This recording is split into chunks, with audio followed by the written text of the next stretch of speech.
Tere! Minu nimi on Diana Paudel ja täna räägime sotsiaalmeediast. Juttu tuleb siis sellest, mis asi on sotsiaalmeedia, mida igaüks peaks teadma sotsiaalmeedia kohta ning samuti, kuidas sotsiaalmeediat turvaliselt kasutada. Ning esimene küsimus on see, et mis asi on sotsiaalmeedia. Jah, seal on pikk ja keerulisi definitsioone, aga võib-olla kõige lihtsam on kolme asja järgi tunneb ära sotsiaalmeedia.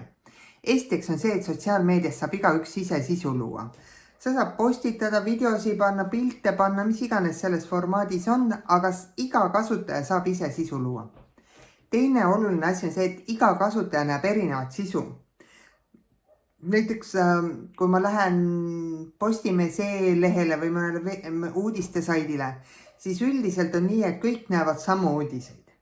Aga sotsiaalmeedias iga kasutaja uudisvoog on erinev. Isegi 2 parimat sõpra näevad näiteks erinevaid asju Instagramis. See sõltub sellest, mida sa oled varem klikkinud ja laikinud. Ja samuti sotsiaalmeedias on väga olulisel kohal võrgustikud. Üks võrgustik on su tuttavate võrgustik, siis võivad seal kooligrupp olla, sul võivad olla lehed, mida sa fännad ja nii edasi. Et on võrgustikel põhine. See võib olla nii, et oleme sõbrad näiteks nagu Facebookis oli või on Twitteris, et mina jälgin sind, sina jälgid teda, tema jälgib mind või seda tüüpi võrgustikud. Ja näited on tüüpilised, et Instagram, YouTube, Snapchat, TikTok, Facebook, Twitter, et näiteks Telegram, Signal, Skype, need on pigem ikkagi suhtlusrakendused, mitte sotsiaalmeedia. Ja nüüd ongi küsimus, et mida peaks sotsiaalmeedia kohta igaüks teadma. Ja seal on paar asja, mis on väga olulised. Üks on see, et sotsiaalmeedia on kõlakamber. Põhimõtteliselt see, mida sina räägid, mida sina laikid, mida sina jagad, seda sina kuuled ka. Et on ruum, kus see heli võimendub. See hääl, mida sina teed.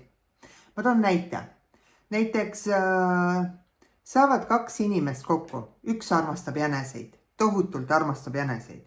Kohe kui jänese pilti näeb, on kohe like ja share'ib ka. Teda huvitab jänest, mis iganes. Kindlasti on jäneste gruppides on ja kõike muud. See tähendab, et talle tundub, et kõik inimesed räägivad ikkagi väga palju jänestest. Ja nüüd on teine inimene. Ja temale meeldivad hoopis kilpkonnad. Ja tema näeb oma uudisvoos on kilpkonni, sest on kilpkonnade grupis, laikib kilpkonnade pilte ja nii edasi. Ja kujuta ette, kui 2 need inimest hakkavad omavahel rääkima, et loomadest, siis üks räägib, et aeglased ja mis iganes, teine räägib, et loom on see, kes hüppab, on ju. Okei, nad võivad öelda üks, et ma räägin kilpkonnast, teine jänesest. Aga neil on tunne, et internet on täis ainult nende lemmikuid.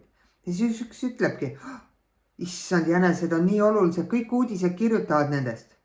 Teine ütleb, kuule, mis sa ajad, ma pole ühtegi uudist jänestest mitte kunagi elu jooksul näinud. Ja see ongi see filtrimulliks nimetatakse seda ka. Et seda tuleb arvesse võtta, et see, mis sina internetis näed, on ainult see, mida sa tahad näha. Kahju ja see toob väga palju probleeme, kuna inimesed ei oska omavahel suhelda. Teine asi on see, et internetis näevad asjad paremad välja, kui nad tegelikult on.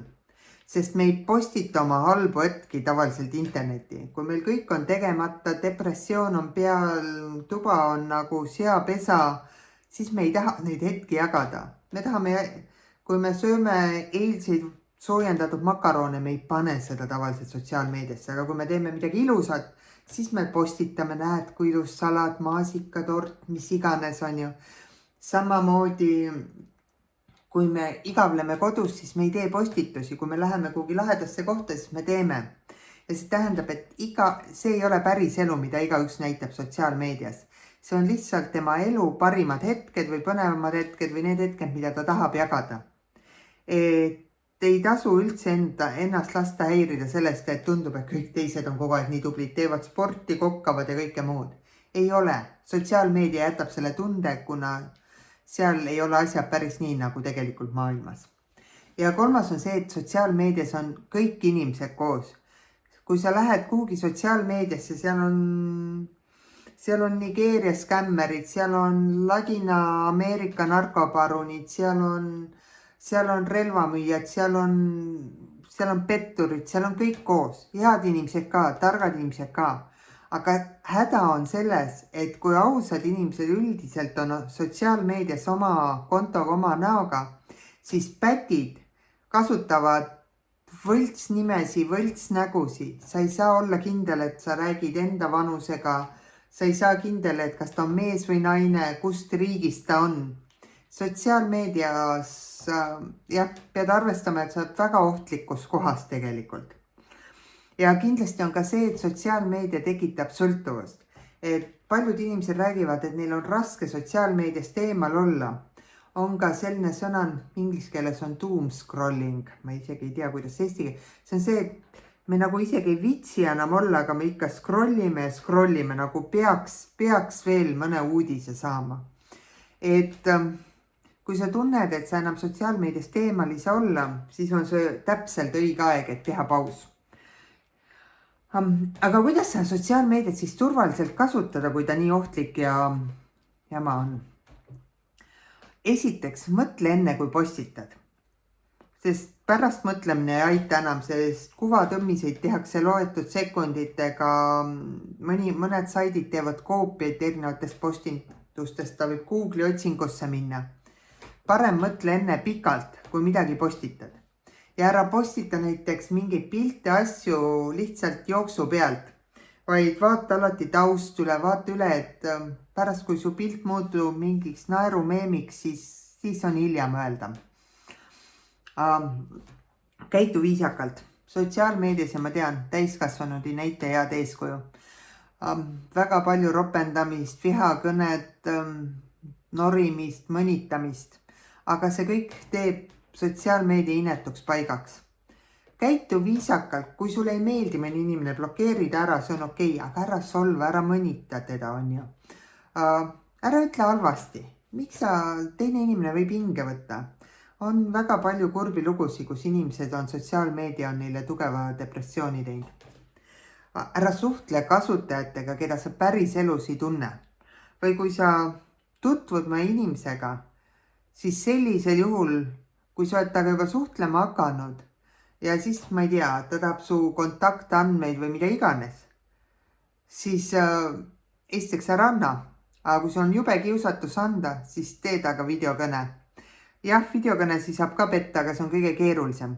Kui ta ütleb, oi mul kaamera ei tööta, ei ma ei saa, on ju, siis ta ilmselgelt ajab padajad, kui ta on öelnud, et ta on 15-aastane noormees kust iganes või neiu, siis tegelikult võib ta olla 60-aastane pätt. Ehk siis videokõnega kontrolli, aga veel parem kui ei suhtle, aga jah, ma tean.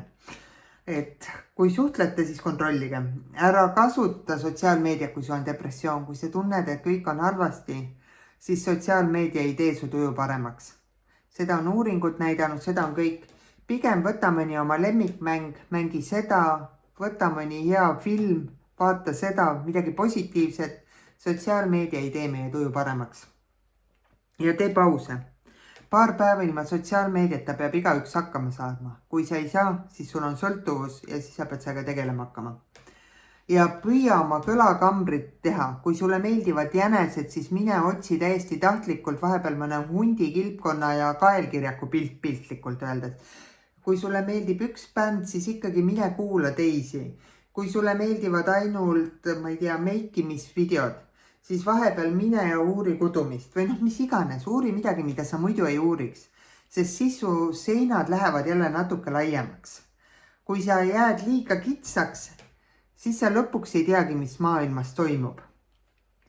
Aga jah, selline tund siis sotsiaalmeedias, et ta on tore asi, seal on ka väga palju positiivset, aga kahjuks on ta toonud kaasa ka väga palju negatiivset ja seal tuleb olla ettevaatlik toimetades.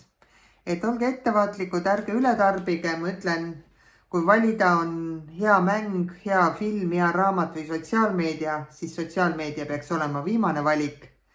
Aga jah, eks ma olen optimist. Aga igal juhul, tšau!